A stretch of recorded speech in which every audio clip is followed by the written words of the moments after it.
Sherlock Holmes. Directed by the guy who directed Snatch. Strange pick.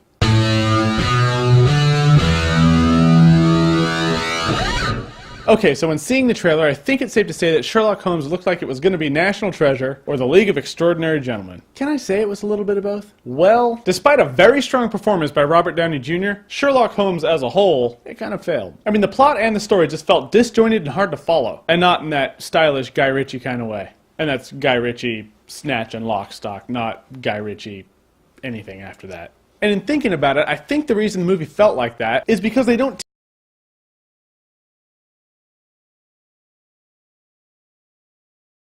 the clue is really small and subtle enough to be missed by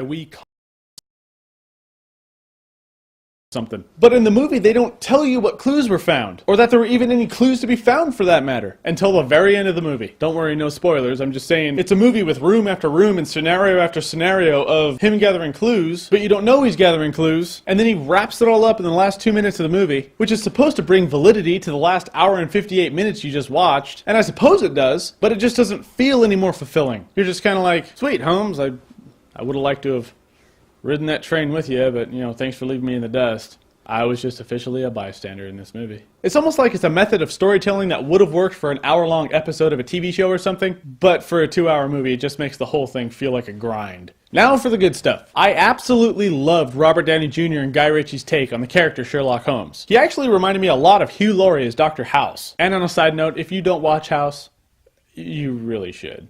Sherlock Holmes is remarkably skilled at deductive reasoning, and I really liked how they showed it in this movie. Like when he's about to get into a fight, he stops, thinks, reasons, and calculates the statistics of damage inflicted on his opponent, and the probability of what his opponent's counterattack will be, and the best way to react accordingly. It's a really stylish way they do it in the movie. It was really cool. Because in short, he kills people with mathematics. How is that not awesome? As for the characters, Sherlock Holmes was awesome. Watson was pretty cool, probably because every scene he was in, he was with Sherlock Awesome. As for Rachel McAdams, you don't really care much about her character. You don't know much about her character, you don't care much about her character, you know what you need to know. And that is that she is ridiculously hot. And that's that. And in the world of plot nitpickery, just bear with me on this one. It's hard to make movies appealing when they take place in 18-something and the whole situation is that the world's gonna be in peril. Like, you know, when Lord Blackwood's all like, I shall use this obsolete technology to rule the world. We are from a time when splitting the atom is just old news. So when Sherlock's all like,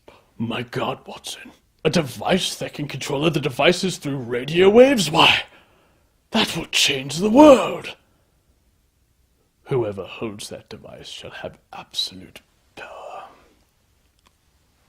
Apparently my Sherlock sounds like Gandalf the Grey. But I mean, you're just watching it going, wow, I'm from a world where that device has officially existed for decades now. And the world's still here. Yeah, I don't think it's as damaging as you think it might be. So let the guy have his little remote control or whatever the hell. Hey, I said in the world of nitpickery. In short, the plot, characters, and execution of the movie fall short. But Robert Downey Jr. absolutely owns the role of Sherlock Holmes. I would say watch the movie just for him, but since any second now a bootleg collage of Robert Downey Jr.'s greatest Sherlock Holmes moments is going to hit the web, I'd just say watch that. Or, I don't know, you can always watch Avatar again.